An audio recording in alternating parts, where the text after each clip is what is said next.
नमस्कार, स्वागत है आप सभी का सीएनबीसी आवाज पर। आप देख रहे हैं खिलाड़ी नंबर 1। मैं हूं हर्षिता सावंत। भारतीय बाजारों के चाल आपको बताएं तो एक बहुत ही सीमित दायरे में कारोबार। शुरुआत मजबूत हुई, उसके बाद कुछ ऊपरी लेवल से मुनाफा वसूली का दबाव आया और बहुत ही हल्की बढ़त पर इस समय ट्रेड बनता दिखाई दे रहा है। निफ्टी आपकी स्क्रीन पर है, करीब 10 अंकों का इजाफा यहाँ पर 21,000 पर ये स्थिर है। निफ्टी बैंक दूसरी तरफ आज एक अच्छा खासा नॉक दिखाकर यहाँ पर अब हम देख रहे हैं 26 अंकों की गिरावट देखने को मिली है। डे लो से रिकवर हुआ है लेकिन दबाव में है। मिड कैप्स में आउट परफॉर्मेंस है, हालांकि यहाँ पर भी ऊपरी लेवल्स पर एक कट देखने को मिला और कुछ ऐसा समय था कुछ देर पहले जहाँ पर मिड कैप इंडेक्स भी नेगेटिव टेरिटरी में ट्रेड करता दिखाई दे रहा था, लेकिन उन लेवल से थोड़ी सी रिकवरी इधर भी बन रही है। एडवांस डिक्लाइन रेशियो फिलहाल आपको ज़्यादा बढ़ने वाले शेयरों की संख्या दिखाई देगी, लेकिन जो गैप है वो काफ़ी नैरो हो गया है। सुबह में 2:1 का था, अब हम देख रहे हैं नियरली 1:1 का हाल बनता दिखाई दे रहा है। कुछ पॉकेट्स हैं जहां पर स्थिरता है और मजबूती है, उसमें टेक्नोलॉजी सामने आया है। तो टीसीएस का योगदान, आज आईटीसी में खरीदारी बन रही है। अल्ट्राटेक, हिंडाल्को, ये इनफैक्ट आपको एक इंडिकेशन देगा कि कहां से तेजी बनी है। आज इन्फोसिस थोड़े से बैकफुट पर है। भारती, बीपीसीएल और एलएनटी में हमने देखा है कुछ सेल साइड की पोजीशंस आती हुई नजर आ रही हैं। तो ये अब तक का हाल है। सेक्टोरली अगर आप देखें, आईटी में मिड कैप स्टॉक्स का आउट परफॉर्मेंस है। आज इंश्योरेंस कंपनियों में जोश देखने को मिला है। सीमेंट और चुनिंदा मेटल स्टॉक्स में खरीदारी बन रही है। तो ये अब तक की स्थिति है, वो स्टॉक्स जो मार्केट को सपोर्ट कर रहे हैं। अब ऐसे में हमारे जानकारों की रणनीति क्या रहेगी, कल तक उन्होंने क्या रिटर्न्स बनाए और आज यहाँ से आगे अगला ट्रेड क्या बनेगा, उस पर करेंगे बातचीत। तो ये आपके लिए कल दोपहर तक की स्थिति है। नियरली 2% के रिटर्न्स प्रशांत ने कमाए, 0.71% के रिटर्न्स अमोल के थे और 0.72% के नेगेटिव रिटर्न स्वाति के रहे। आज के मार्केट को कैसे पढ़ा जाए, पहले इसकी बात कर लेते हैं। प्रशांत बताइए, आपकी एनालिसिस क्या कहती है इंडेक्स पर? Arsha ji, good morning to the panel और सभी दर्शकों को नमस्कार। अगर हम निफ्टी के फ्यूचर्स को देखें तो उसी दायरे में 21,100 के करीब हम ट्रेड कर रहे हैं। मेरे हिसाब से ट्रेलिंग स्टॉप लॉस रखना चाहिए 20,970, 20,950 और पोजीशन में बने रहिए। अगर हम 20,200 फ्यूचर्स में क्रॉस करते तो अच्छा मोमेंटम आ सकता है, तो मैं उस मोमेंटम के लिए थोड़ा ट्रेल करूंगा 100 पॉइंट नीचे रख के। और जहां तक बैंक निफ्टी की बात है, यहाँ पे भी फ्यूचर्स जो क्रूशियल लेवल है 47,500, बस उसी के स्ट्राइकिंग रेंज में है। तो अगर हम दोपहर के सत्र में 47,500, 550 के ऊपर जाए तो मुझे लग रहा है एक अच्छी शॉर्ट कवरिंग आ सकती है। ओवरऑल बैंक निफ्टी में जो ट्रेलिंग स्टॉप लॉस आपको रखना होगा वो इस लेवल पे आप 47,200 के नीचे, तो 47,150 रख के आप कंफर्टेबली ट्रेल कर सकते हो। और 47,550, 600 के ऊपर मुझे लग रहा है हम स्ट्रेट 48,000 तक के लेवल भी शॉर्ट कवरिंग के आते देख सकते हैं। ओके, तो Nifty bank hopefully short covering देखने को मिलेगी। अमोल, आपकी अप्रोच क्या रहेगी? इंडेक्स में रिवर्सल का इंतजार रहेगा या फिर स्टॉक स्पेसिफिक्स पर फोकस? हर्षदा जी नमस्ते। आई थिंक रिवर्सल का इंतजार रहेगा। द रीजन बिहाइंड दैट कि मार्केट एक कंसिस्टेंटली 21,000 के आसपास रेजिस्टेंस ले रहा है। नो डाउट इतना गिर नहीं रहा है, बट स्टॉक्स में एक्टिविटी जो मोमेंटम ब्रेकआउट है वो कहीं ना कहीं थोड़े से लॉस होते हुए दिख रहे हैं। तो अगर इंट्राडे करेक्शन आता है तो ही आई थिंक बाइंग अपॉर्चुनिटी में देखूंगा। मीनवाइल मिड कैप और फ्रंट लाइन दोनों स्टॉक में अच्छा एक्टिविटी है, बट बॉटम पे अगर कोई सपोर्ट अच्छे पे मिलता है तो आई थिंक आइडियल स्ट्रैटेजी रहेगी। ओके, तो ये फिलहाल आपके लिए रणनीति की इंडेक्स में रिवर्सल का इंतजार रहेगा। स्वाति, आपकी अप्रोच क्या है? Yes, good morning all of you. Definitely view मेरा अभी भी पॉजिटिव है, बरकरार है। 21,000 के लेवल के आसपास हम लोग लिटिल प्रॉफिट बुकिंग और साइडवेज मोमेंटम दे रहे हैं, वो हम लोग डिनाई नहीं कर सकते, क्योंकि काफी हम लोग ने स्टीफ रैली देखी थी निफ्टी और बैंक निफ्टी में। ट्रेंड रिवर्सल में कब देखूंगी, जब अगर ये 20,800 के नीचे अगर क्लोजिंग रखता है एटलीस्ट 1 to 2 डेज तक, मेरा व्यू कॉशियस हो जाएगा। But at the current level definitely view positive है। निफ्टी जैसे ही हाई टॉप्स हाई बॉटम्स में चलेगी तो वो काफी ट्रेंड इंटैक्ट रहेगा on the higher side. Upside में यस, आज का क्लोजिंग भी काफी इंपॉर्टेंट है। अगर 21,000 के ऊपर क्लोजिंग रखती है तो ये मोमेंटम कैरी फॉरवर्ड हो सकता है। मुझे लगता है 21,400 के लेवल्स भी अपसाइड टारगेट ओपन हो जाते हैं। तो व्यू मेरा डेफिनेटली पॉजिटिव है। स्टॉक स्पेसिफिक मार्केट भी हमें देखने मिल रहा है, सेक्टोरियल रोटेशन हमें देखने मिल रहा है। तो मैं कहूंगी कि भले निफ्टी और बैंक निफ्टी थोड़ा वोलेटाइल ट्रेडिंग सेशन हमें देखने मिलेंगे, बट स्टॉक स्पेसिफिक ज्यादा कॉन्सेंट्रेशन होना चाहिए and with strict stop losses खेलना चाहिए। यही मेरी स्ट्रैटेजी रहेगी over a period of time. Okay, चलिए ट्रेड्स लेना शुरू करते हैं। पहले तो टॉप कॉल्स।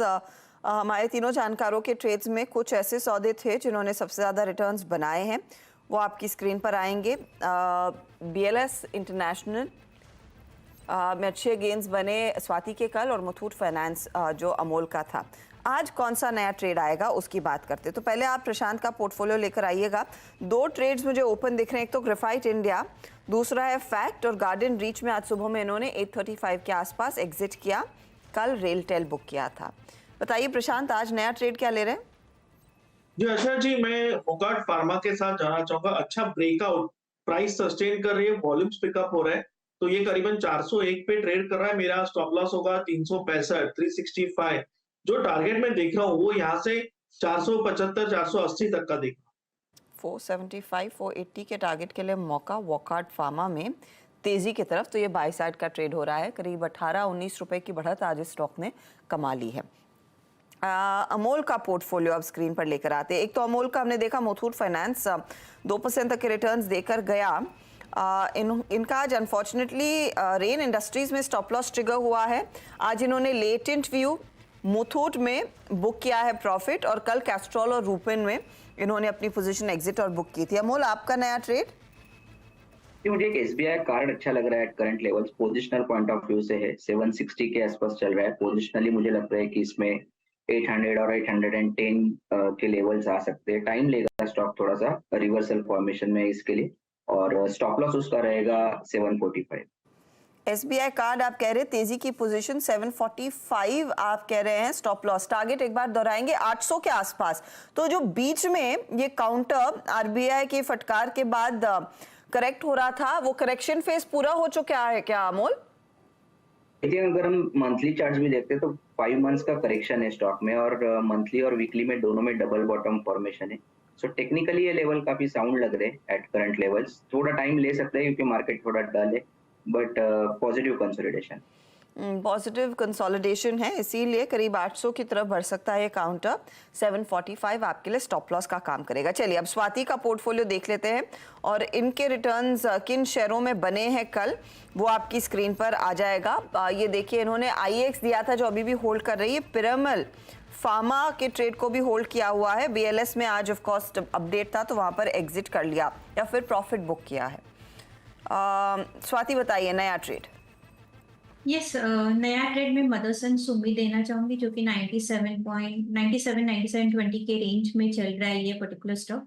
वीकली चार्ट देखोगे हर्षदा जी, तो इसमें हम लोग ने करेक्शन देखा था लास्ट 2 to 3 वीक्स पहले, एंड डाउनवर्ड स्लोपिंग चैनल में चल रहा था। अभी वो चैनल के ऊपर आ चुका है। मुझे लगता है कि यहाँ पे एक स्ट्रॉन्ग मोमेंटम रैली देखने मिलेगी। न्यू हाई हमें 52 वीक हाई देखने मिल सकता है एट अराउंड 110 के लेवल पे। तो करंटली 97 पे आप बाई कीजिएगा ये पर्टिकुलर स्टॉक। स्टॉप लॉस रखिएगा 93 का, for immediate target of 110 levels. 110 के टारगेट के लिए मौका है तेजी का। इनफैक्ट ये 2 दफा पहले डिस्कस हो चुका है चैनल पे, तो विद ड्यू डिस्क्लोजर आप ध्यान रखें। एक तो अनुज ने स्पॉटलाइट में से आइडेंटिफाई किया था, और मैं ख्याल है 10 के दमदार ट्रेड्स में भी ये डिस्कस हुआ था। विकास सालुंके की तरफ से पिक आया था, उनका 106 का टारगेट था। अब स्वाति कह रही हैं 110 के लिए मौका है तेजी का। 97 के आसपास ये स्टॉक ट्रेड करता हुआ। तो ट्रेड्स आ चुके हैं एक एक। अमोल के पास मौका है एक और ट्रेड जोड़ने का, उनसे बात करेंगे। लेकिन आज एक स्टॉक, इनफैक्ट आज से ही नहीं कल परसों से इसमें काफ़ी एक्शन बनता दिखाई दिया है, वो है डिक्सन टेक्नोलॉजी। स्टॉक आपकी स्क्रीन पर लेकर आएंगे। शुरुआत इसकी अच्छी खासी तेजी के साथ हुई, करीब 5-5.5% का इंट्राडे मूव। आज 2.5% के गेंस देखने को मिले हैं, और कॉर्पोरेट स्कैन में हमारे साथ कंपनी के मैनेजमेंट जुड़ रहे हैं। दरअसल अपडेट ये है कि कंपनी की सब्सिडरी पैजे इलेक्ट्रॉनिक्स ने लेनोवो के साथ लैपटॉप और नोटबुक मैन्युफैक्चरिंग के लिए करार किया है, और ये करार लार्जली वो IT हार्डवेयर PLI स्कीम के तहत आया है। अब किस तरह का आगे आउटलुक बनेगा, मैन्युफैक्चरिंग को लेकर क्या प्लान्स है, ध्यान रहे कि रीसेंट टाइम्स में 3 हफ्तों में खास तौर से स्टॉक आपको 25% के रिटर्न्स कमाकर दे चुका है। हमारे साथ कंपनी के CFO सौरभ गुप्ता है। सौरभ जी, स्वागत है आपका। पहले तो अगर आप ये डिटेल दे सके, लेनोवो के साथ ये करार कितना अहम है, कितनी मैन्युफैक्चरिंग आपके हाथ में आती हुई दिखाई देगी इस कॉन्ट्रैक्ट के बाद? तो क्लियरली अगर आप देखें, लेनोवो का इंडिया में जो मार्केट शेयर है वो ऑलमोस्ट 90% है, एंड वो एनुअली लास्ट ईयर उन्होंने 3.8 मिलियन यूनिट्स बेची थी, जो कि लैपटॉप, नोटबुक्स और टैबलेट्स की वॉल्यूम्स थी। हमें लगता है कि अगले साल हम लोग उसका 10 to 15% वॉल्यूम कर सकते हैं, एंड उसके बाद वो नंबर्स हमारे हर साल बेटर होंगे वहाँ से, मतलब 25-26 में वो नंबर्स में काफ़ी ग्रोथ आ सकती है। ओके। और इसके लिए आपको कितना अतिरिक्त इन्वेस्टमेंट करना पड़ेगा कैपेसिटी के लिए, या फिर एग्जिस्टिंग कैपेसिटी पर ही ये काम शुरू होने वाला है? सो जो हमने हमारी एप्लीकेशन में गवर्नमेंट को कमिटमेंट करी थी, वो हमने 250 करोड़ की इन्वेस्टमेंट की कमिटमेंट करी है और 48,000 करोड़ रेवेन्यू की कमिटमेंट करी है over a period of 6 years starting next financial year. तो इस बिजनेस को करने के लिए प्लस हमारा जो एग्जिस्टिंग बिजनेस है एसर के साथ, और वहाँ पे भी होपफुली हमारी वॉल्यूम्स इंक्रीज होंगी। तो यस, ये हमने ये इन्वेस्टमेंट्स की कमिटमेंट करी है। मैं आपसे एक चीज समझना चाहूंगी, ये पूरा लैपटॉप टैबलेट्स वाला सेगमेंट कितना रेवेन्यू जनरेट करने वाला है कमिंग फॉरवर्ड, क्योंकि मोबाइल सेगमेंट में भी आपकी सबसे ज्यादा कमाई होती है मोबाइल मैन्युफैक्चरिंग में। क्या वहीं से ज्यादा रेवेन्यू आएगा या फिर इधर भी इक्वल अपॉर्चुनिटी है? नहीं, मोबाइल सबसे लार्जेस्ट अपॉर्चुनिटी रहेगी हमारी, बट हमें लगता है ये आईटी हार्डवेयर भी आगे आने वाले 2 सालों में अराउंड 4 से 4,500 करोड़ की अपॉर्चुनिटी हो सकती है। और उसके बाद के आगे आने वाले सालों में आई थिंक सो ये अपॉर्चुनिटी और ग्रो करेगी। अगर आप टोटल इंडियन मार्केट देखें तो ऑलमोस्ट 70 टू 80,000 करोड़ की मार्केट है जो इंडिया में आज के दिन इंपोर्ट होती है, सारे आईटी हार्डवेयर प्रोडक्ट्स। सो हमारा ऑब्जेक्टिव ये है कि उसमें से एक large opportunity, large pie of that particular opportunity we should capture. And Lenovo और एसर अगर आप देखें तो दोनों का जो मार्केट शेयर है इंडियन मार्केट में वो ऑलमोस्ट 30% है।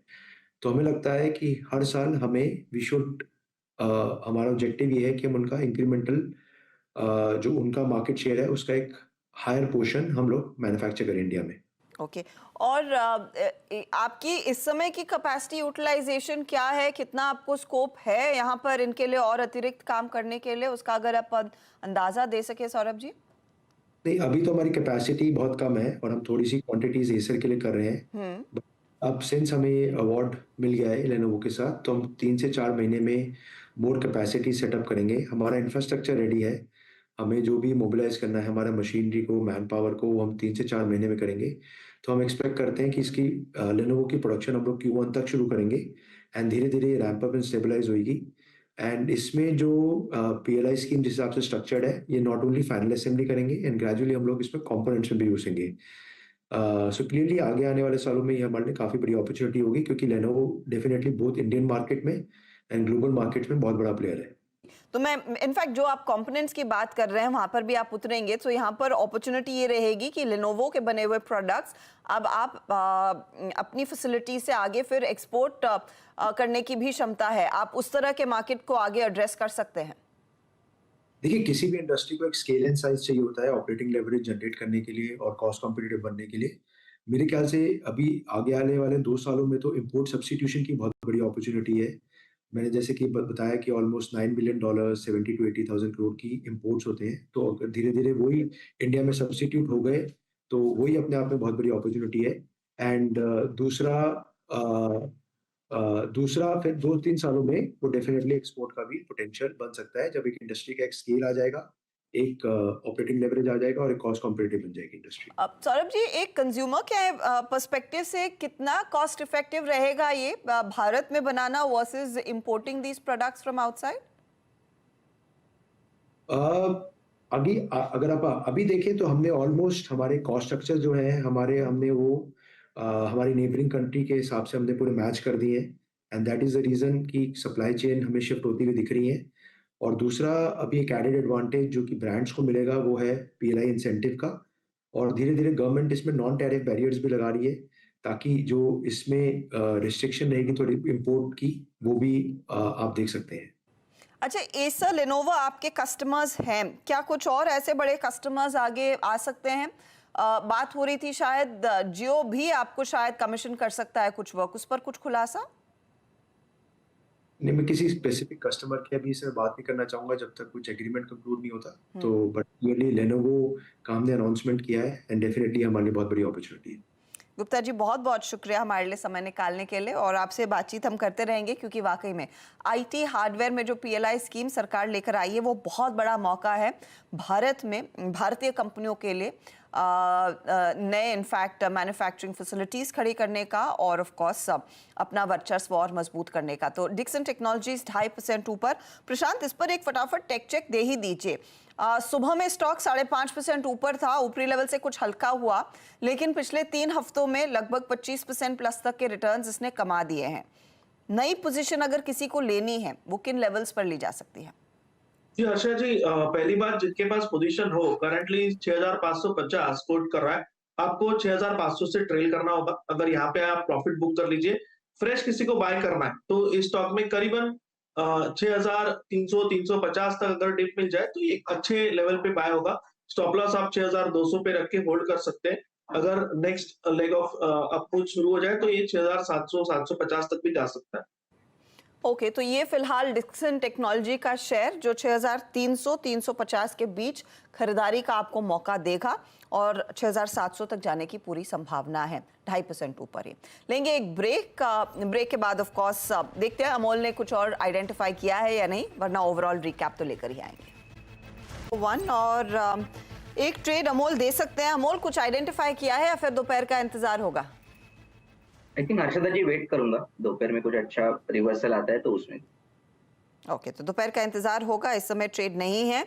निफ्टी बैंक इस बीच कोशिश कर रहा है फिर से थोड़ा सा अपनी चाल को मजबूत करने की। 47,319 के आसपास के लेवल्स 5 पॉइंट ऊपर और 100 पॉइंट ऊपर by the way mid cap index आ गया। तो हमारे जानकारों ने जो ट्रेड दिए हैं उसका एक जायजा ले लिया जाए कि कहाँ रिटर्न्स डिसेंट बन रहे हैं और क्या लीड कर रहा है दरअसल रिटर्न टैली में।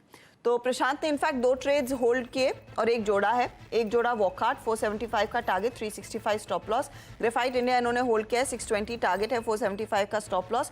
फैक्ट इन्होंने 880 वाला के टारगेट वाला होल्ड किया हुआ और 740 का स्टॉप लॉस है। यहाँ रिटर्न्स की सिचुएशन आपके सामने। फैक्ट ड्रैग कर रहा है, ग्रेफाइट 1% जोड़ रहा है, 0.37% तक का योगदान वॉकहार्ट में है।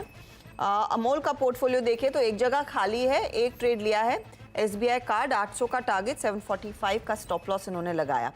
रिटर्न्स क्या बने हैं? करीब 0.01% का योगदान अमोल के लिए SBI कार्ड दे रहा है। स्वाति के पोर्टफोलियो में देखिए 2 ट्रेड्स होल्ड किए, एक नया जोड़ा। जो नया आया है वो है संवर्धन मेडिसिन, 110 टारगेट, 93 का स्टॉप लॉस। IEX कैरी कर रही है, ये 170 का टारगेट है, 148 का स्टॉप लॉस। पिरामिल फार्मा भी इन्होंने कैरी किया, 145 का टारगेट और 123 का स्टॉप लॉस बन रहा है। अब ओवरऑल रिटर्न्स की स्थिति क्या बनी है? संवर्धन 0.41% जोड़ रहा है, IEX आधा % गंवा रहा है, पिरामिल भी आज थोड़ा सा ठंडा पड़ा है। रिटर्न्स किसके पक्ष में जा रहे हैं? मुनाफे का मीटर क्या कह रहा है? अब स्वाति आगे निकल चुकी हैं, 5.25% के रिटर्न्स इनके। अमोल 1.35% के रिटर्न्स पर और 0.38% का नेगेटिव रिटर्न प्रशांत का है। तो देखिए मामला पूरी तरह से पलट गया और ये हफ्ता बड़ा इंटरेस्टिंग रहने वाला है। इसका ये एक पहला साइन आपकी स्क्रीन पर आ गया। चलिए, ऑल द बेस्ट आप तीनों को आज के ट्रेड्स के लिए और ऑफ कोर्स हफ्ते भर के एक्शन के लिए। देखेंगे यहाँ पर और नए क्या सौदे अमोल जोड़ते हैं और अपनी पोजीशंस को कैसे और मजबूत करते हैं हमारे तीनों ही जानकार। ऑल द बेस्ट आप तीनों को। 1-2 ट्रेड्स आपकी स्क्रीन पर मैं रख देती हूँ जिन पर आपकी नज़रें होनी चाहिए, जो दरअसल इस मूव को इस समय लीड कर रहे हैं बैंकों में। ध्यान दीजिएगा, स्टेट बैंक ऑफ इंडिया पर वो स्टॉक है जो इस समय 615 के आसपास ट्रेड करता हुआ निचले लेवल से एक अच्छी रिकवरी आई है। तो इसको अपने जहन में रखना है। देखते हैं कितनी और रिकवरी को लीड करता है। और ऑटो काउंटर्स में बजाज ऑटो लीडरशिप पोजीशन में है, करीब 1-1.25% के गेंस थे, अब 1.5% की कमाई हो रही है। इस पर भी आपकी नजरें होनी चाहिए। लेंगे एक ब्रेक के बाद कमोडिटी मार्केट का एक्शन क्या है, कहां पर ट्रेड बन रहे हैं, उसका जायजा लिया जाएगा। आप बने रहें CNBC आवाज के साथ।